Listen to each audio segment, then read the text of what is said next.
Hey, it's Cynthia J, and today I want to dive into topics of being alone, building a relationship with yourself, and also romanticizing your day-to-day life to make being alone a little bit more easier. We're in a time where, we're growing up.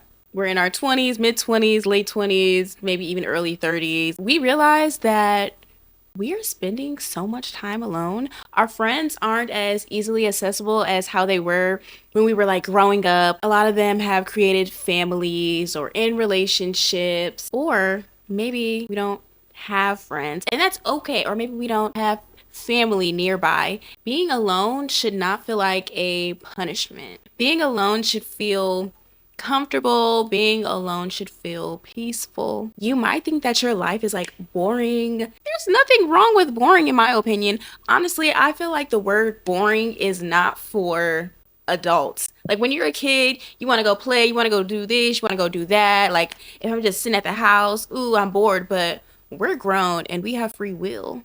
Why are you saying that you're bored? So being alone is 100% okay. I feel like we need to normalize being alone. We don't always have to have somebody there. Being codependent can like cripple you, and you always feel like you have to be around somebody or else you don't feel like you're important or significant. But I do get it. Like after, say you were in a relationship for umpteen years and now you're alone, it's a different feeling. This is the time to improve on something, find hobbies. This is a time for personal development, learning about yourself. A long while ago, I had got out of a relationship and we were like so codependent. We went everywhere together. So when they moved away and we ended up splitting, I was literally distraught. I was like, okay, what do I do now? Like, oh my goodness, I miss going to the store. Like, I don't even want to go to the store alone. It's weird how our brains just have to shift over to this independency. Is that a word?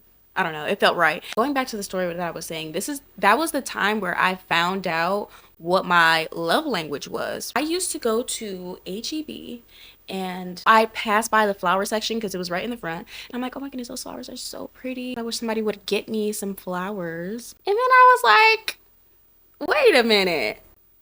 I'm gonna get these flowers myself. You know what? No, I'm going to make myself a bouquet of flowers. And that's what I did. So I grabbed some different type of flowers, some greenery or whatever, put it in my basket. And then I was like, you know what?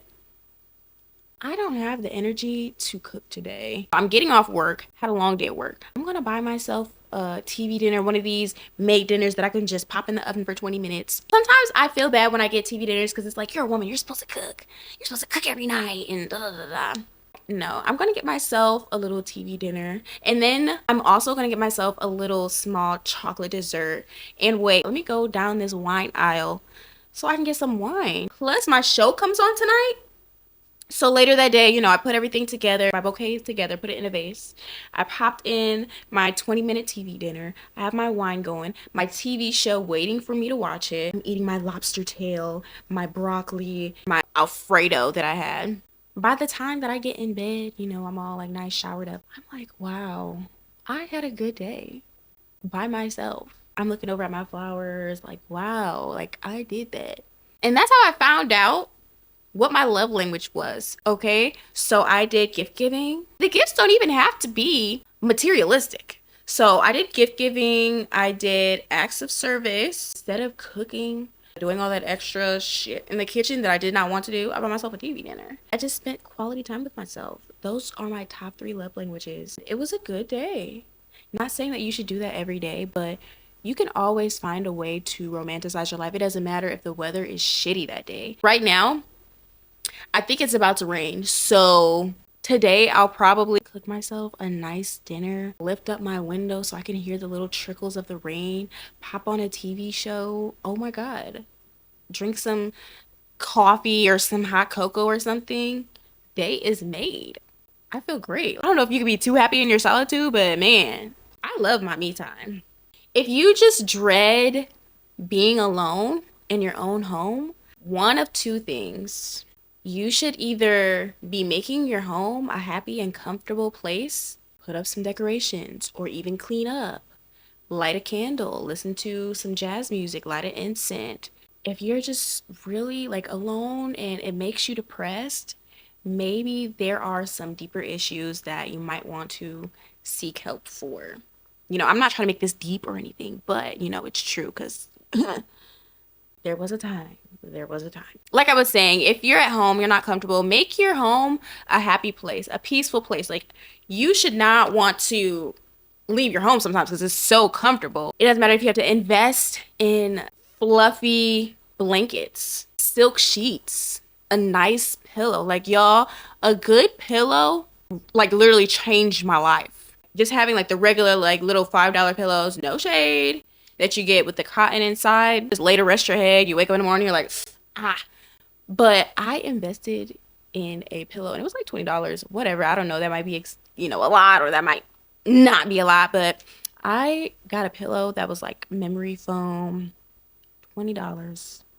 And I wake up and I'm like, ooh, I want to put my head back on this pillow. Like, this is great. I don't wake up with like any crooks in my neck. I'm in a better mood. Okay. Just from the strength of having a good pillow with a silk pillowcase at that. Okay. I feel like you should always try to listen to things that will benefit you. All that rah-rah music sometimes isn't good when you want to have a peaceful home. I like to play jazz, classical, R&B. I don't know, is jazz and classical the same thing? I don't know.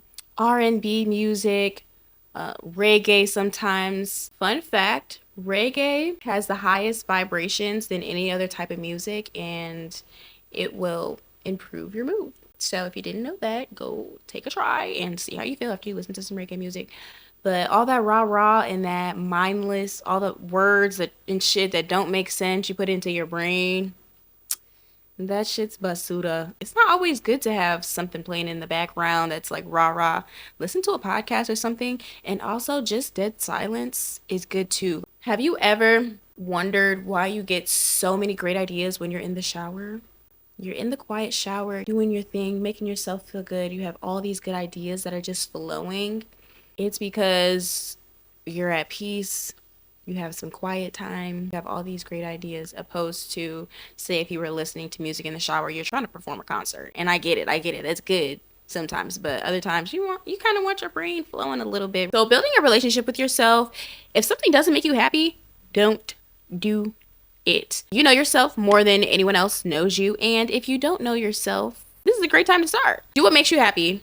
Do what benefits you. If it doesn't benefit you, don't do it. For example, if your friends invite you to the club and you really don't want to go, don't go. I mean, it is nice to saying yes. I know this is trending, but if you really don't feel like going out, it might be a reason why you should not be going out. If you just don't feel like going out, just say no and don't feel bad about it. Don't make up any excuses on why you don't want to go out. You just simply don't want to go. If you don't agree with something, speak up, which was very hard for me to do as an adult. I'm not gonna lie, I grew up in the parenting era where there was no soft parenting. I grew up in the era where it was like, do as I say, not as I do, and do it because I told you to do it, and don't talk back or else type of thing. And always respect your elders, okay? If somebody is telling you what to do, listen, say yes ma'am, no ma'am, yes sir, no sir, all that good stuff. I literally felt like, I don't know if you guys remember this movie,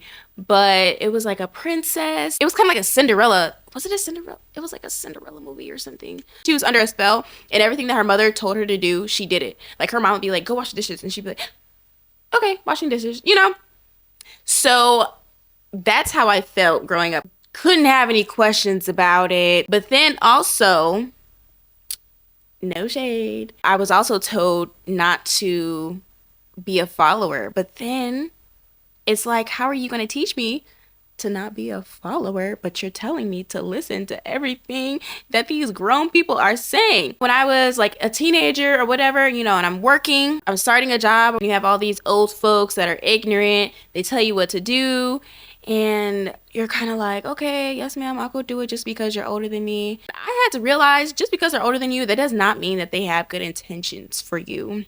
Like, you have to set boundaries, speak up, know your value, your morals, and it's okay to say no sometimes. Old people, they will try to like bully you around sometimes just because they're older than you, and they feel like they should have your respect because they're old. No. Build boundaries for yourself. Know what you stand for. Build a life that benefits you. Normalize being alone and build your happy place.